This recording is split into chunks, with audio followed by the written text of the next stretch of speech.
Welcome back, everyone. I'm Jordan Giesecke, and this is The Limiting Factor. Today we're going to be covering Tesla's Q2 2021 earnings call, mostly from the perspective of batteries. The high-level summary is that it was a mixed bag. There was some good news, some bad news. But overall, holistically, it left me really bullish to the point where I bought Tesla shares for the first time in 2 years. Now, that's not investing advice, and it's only part of the reason why I did that was the news on the 4680. It was mostly to do with the earnings call as a whole, and we'll only be covering batteries in this video. Now, this video will be done in a slightly different format because we don't need to do a deep dive and get into the weeds.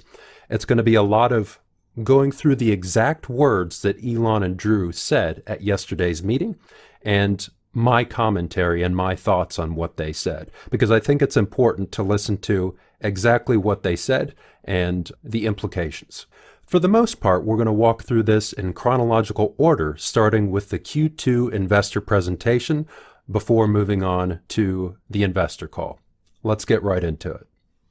The paragraph about batteries in the Q2 investor presentation starts with, "We have successfully validated performance and lifetime of our 4680 cells produced at our Kato facility in California."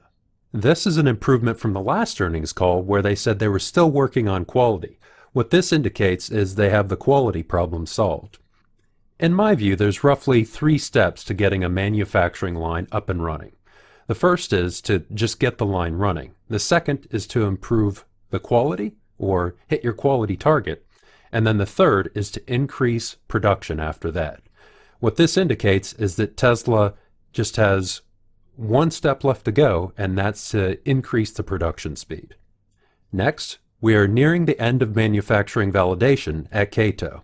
What manufacturing validation is it's going around and checking all of your machines across the entire production line. What are the acceptable tolerances for each machine? There's a sweet spot for each one, but how much tolerance can you accept and still end up with the desired product at the end of the line? So they're really fine-tuning things now and getting into the nitty-gritty.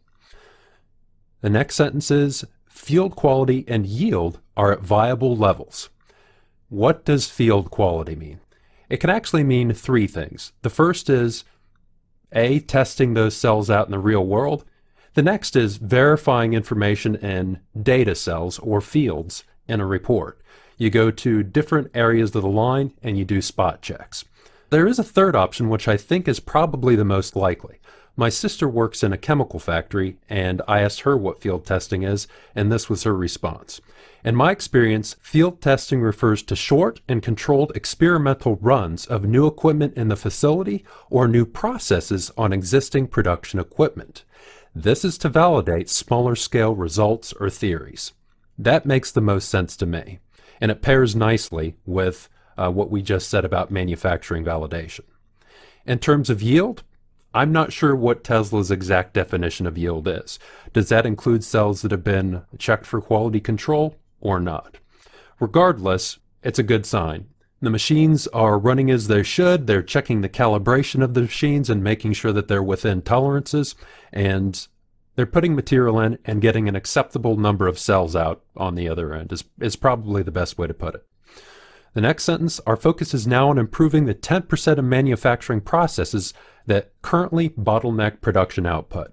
We'll cover this a bit more in depth later in the video when we get into the earnings call. While substantial progress has been made, we still have work ahead of us before we can achieve volume production. I think this is a massive understatement. For Tesla to go from producing no battery cells to producing some of the most sophisticated battery cells in the world, while using a dry battery electrode process that most experts didn't think would go into production for another 3 to 5 years, is absolutely amazing. And that's why I said yesterday on Twitter that this is a monumental achievement. And they're getting very close. There is still some fish hooks in there, but we'll come to those later in the video. And the last sentence, internal crash testing of our structural pack architecture with a single piece front casting has been successful. This is excellent. This was something I was concerned about because 2 vehicle production ramps that Tesla's run in the past have hit issues with the pack. The first was the Model 3 several years ago. They just couldn't produce the pack quickly enough, and they had to create a new production line on the fly. The second was the Plaid Model S this year. With that pack, it took them longer than expected to validate the safety of the pack, which delayed the Plaid Model S by several months. Let's get into the earnings call to dig a little bit deeper into what's going on behind these statements. The first comment related to batteries comes from Elon. The Model Ys in Texas and Berlin, we're aiming to do a structural pack with 4680 cells. We have some backup plan with a non-structural pack and 2170s, essentially. So the plan still is to start production with 4680s in Berlin and Austin. The fact that they have a backup plan with 2170s isn't a bad sign. It would be bad governance if they didn't have a backup plan in their supply chain. And I was saying this well over a year ago, so surely they were thinking of this as well, and this was probably always the plan. The next comment from Elon is, there are really dozens, half a dozen major improvements and dozens of small improvements. The only thing I can say here is I'm really looking forward to somebody, Sandy Monroe probably, cracking open one of these battery cells so we can see what's inside. The next comment is from Drew Baglino. Yeah, given concerns over cells bottlenecking growth, our target is to grow cell supply ahead of the 50% year-on-year growth targets of the vehicle business and also enable increased energy storage. This is straightforward. They're overshooting by a significant amount the number of cells that they need. This makes sure that they have enough cells for their vehicle, which is the primary concern at the moment, and some extra cells to pad out their energy storage business. So yeah, our cell suppliers are tracking to double their production in 2022. They go on to say that the cell suppliers may not hit that target, but the fact that just from the cell suppliers alone, if we can get even a 50% increase, that's a 50% year-over-year growth rate. And if we have the 4680 production as well, it'll be absolutely insane.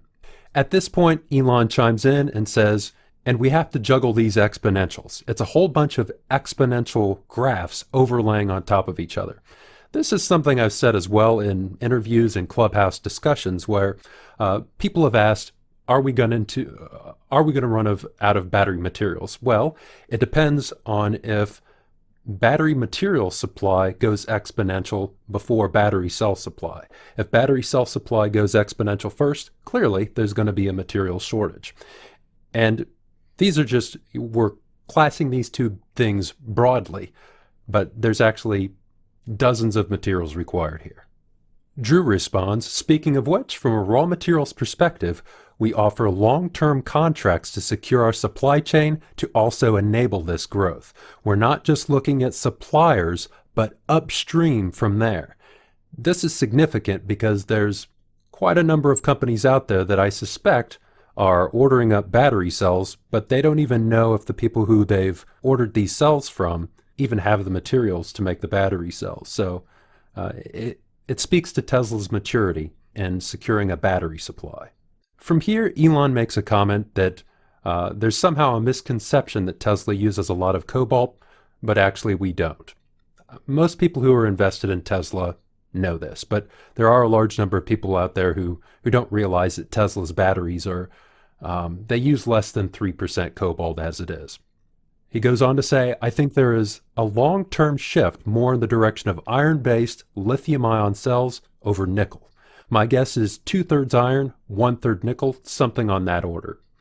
This is exciting, and this is an announcement that I've been hoping Tesla would make since roughly about last summer. Iron cells are cheaper, and the raw materials are much more widely available. LFP cells, or iron-based cells, do limit the range a little bit. They prevent you from developing a truly long-range electric vehicle, but most people don't really need a truly long-range electric vehicle. It's good to have that there as an option, but I think for most people, or a lot of people, lithium iron phosphate will do just fine. Now, most of those iron-based cells are going to go into energy storage because iron-based cells have long cycle life and they're cheap.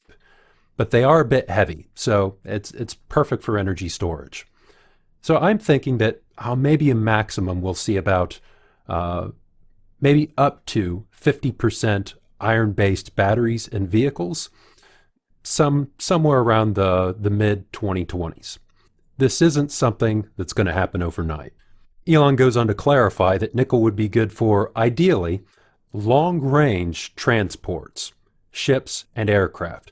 For shorter-range ships, he's clarified on Twitter that those could use lithium iron phosphate, but for probably transoceanic ships, you'd probably need high nickel battery cells. He also says aircraft and that type of thing. Next, Elon says we'll definitely make the 4680 reliable enough for vehicles, and we are at the point where, in limited volume, it is reliable enough for vehicles. At this point, Elon starts giving a little bit more detail and what types of issues that they're running into with their 4680 production line.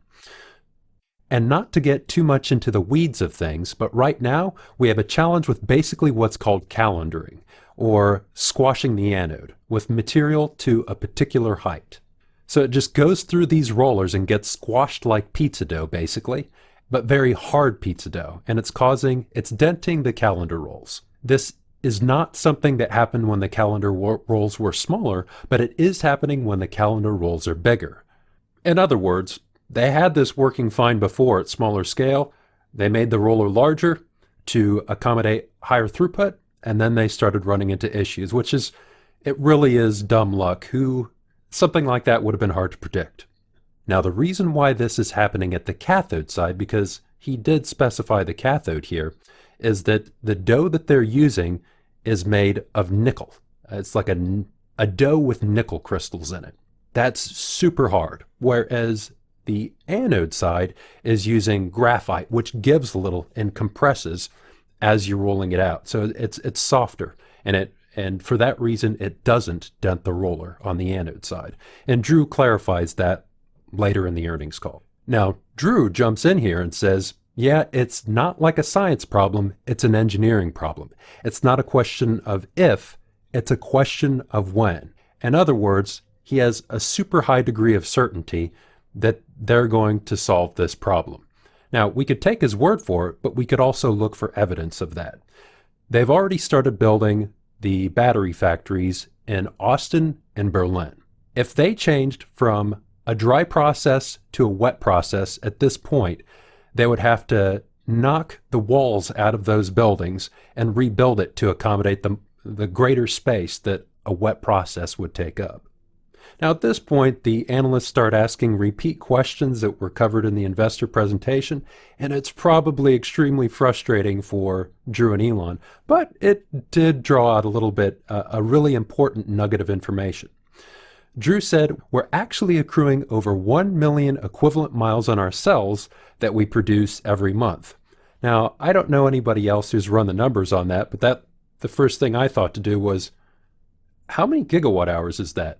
If we extrapolate out from 1 million equivalent miles, that's 3 gigawatt hours of electricity per year. Now, it doesn't mean at all that they're producing 3 gigawatt hours of cells at an annualized rate right now, but it's a really good sign.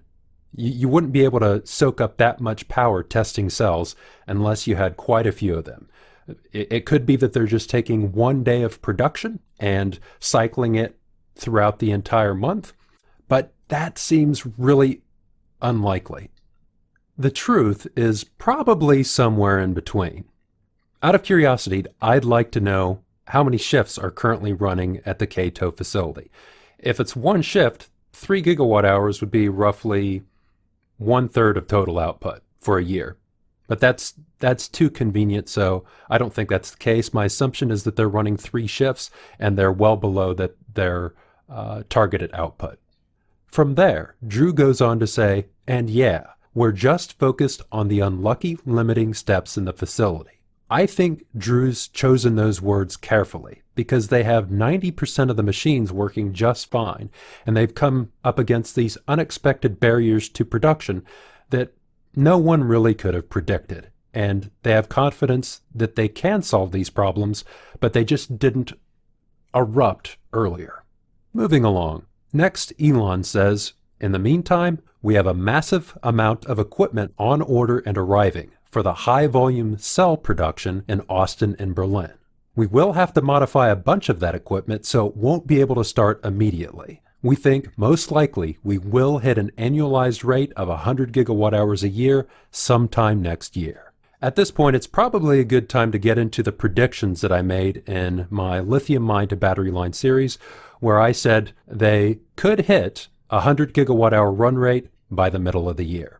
If you go back to earlier videos, you'll find that I made comments that Drew and Elon, during the Battery Day presentation, they never clarified whether it was a run rate of 100 gigawatt hours at the end of the year or 100 gigawatt hours total production for the year. My view at that point was that it would be a 100 gigawatt hour run rate by the end of the year, because 100 gigawatt hours total production for the entire year seemed ridiculous to me. However, earlier this year, Elon clarified in one of the earnings calls that it was 100 gigawatt hours total production for the year, and that had me scratching my head. I looked into it, I researched it, and I found that it is actually feasible if everything went perfectly. And that's what I designed my predictions on. It was meant to be an indicative timeline if everything went well. And I did try to couch my words carefully in that video, but still, I put those projections out there. If you want me to keep making predictions like that in the future, just to give you a feel for the cadence of how a production line develops, let me know, because the main purpose of this channel is to learn. It's not that I have a monopoly on the truth that I'm trying to hand off to other people. I've been researching batteries for about a year and a half, and I've learned a lot. But even Elon, as he says later in this earnings call, he can't make predictions about how quickly their production lines are going to roll out. So yeah, let's move on to the next comments. Now, Drew goes on to say, we'll have all the equipment installed to accomplish 100 gigawatt hours, and it's possible that by the end of the year, we will be at an annualized rate of 100 gigawatt hours by the end of the year. So Drew is being a little bit more conservative than Elon, and I'm inclined to trust Drew's predictions a little bit more than Elon's, because Elon does tend to be a little bit optimistic sometimes. Overall, what this means for us is that Tesla won't hit their 100 gigawatt hour run rate until the end of the year, which is 6 months later than I predicted, which was the middle of the year. At this point, it doesn't appear to be affecting my predictions for the Kato facility, which I said 10 gigawatt hour run rate or full volume production by the end of the year. But due to the fact that they're making changes to the Kato production line, they also have to make those changes in the full-scale production equipment. So that's going to slow things down a bit. Drew goes on to say, and with each successive iteration, the ramp-up and the equipment installation will be faster. We've seen this play out with Tesla's other production lines, specifically the original Model 3 production line. The initial ramp was an absolute mess. It took them over a year to get to full-scale production. And in successive iterations, they were actually able to do it much more quickly. Another comment that wasn't related to batteries had to do with how fast Tesla is growing. And Elon said, I think we might be the fastest growing company in history for any launched manufactured item. And then later on Twitter, somebody posted this image, which proves that out. Now, if Tesla can accelerate even faster, going from around a 50% growth rate a year to potentially a 100% growth rate in 2022 and 2023, it's a singularly awesome event that we're witnessing.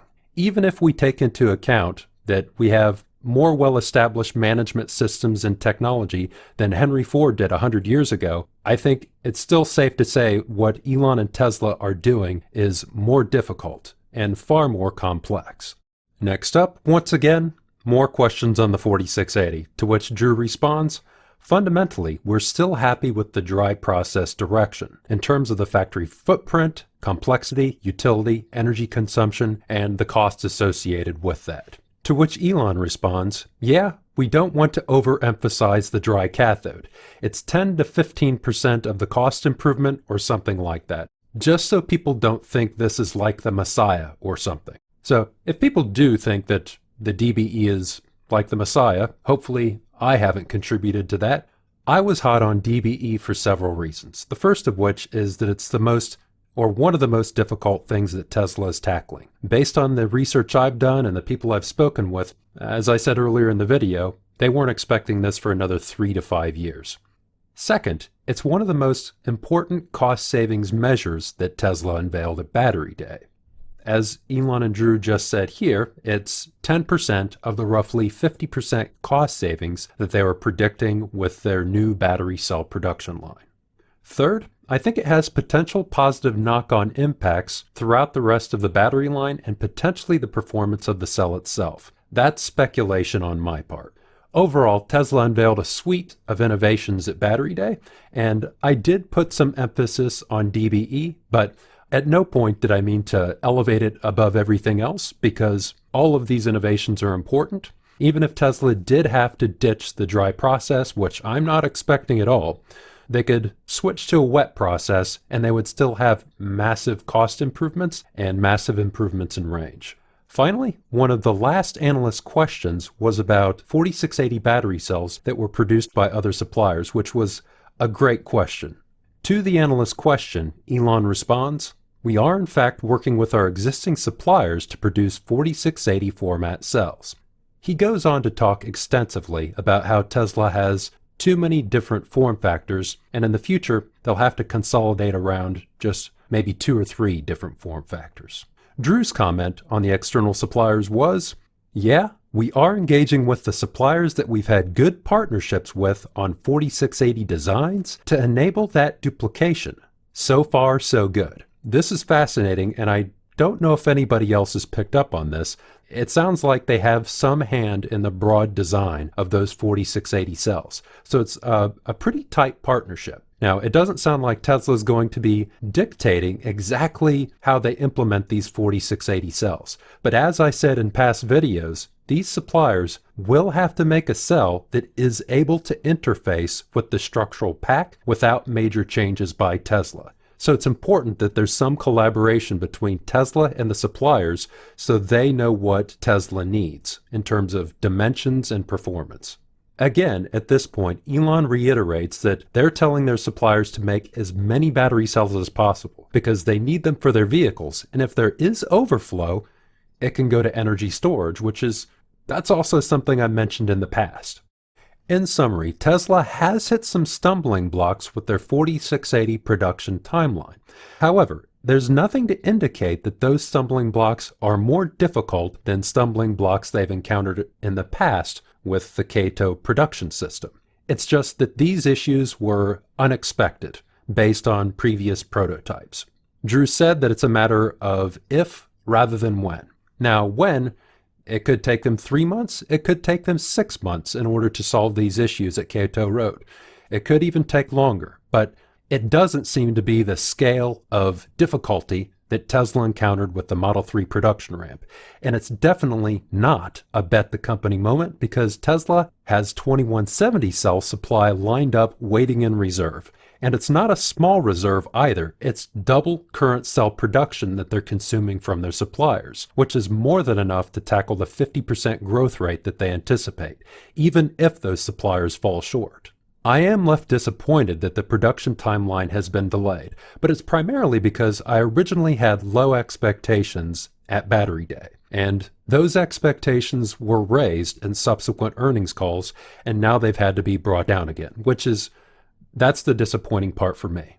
However, if they already have asked their suppliers to double their cell supply, and then Tesla's going to have another doubling on top of that, I honestly don't know what Tesla is going to do with all those cells. They're going to have battery cells coming out of their ears if they manage to hit high volume production at any point in 2022.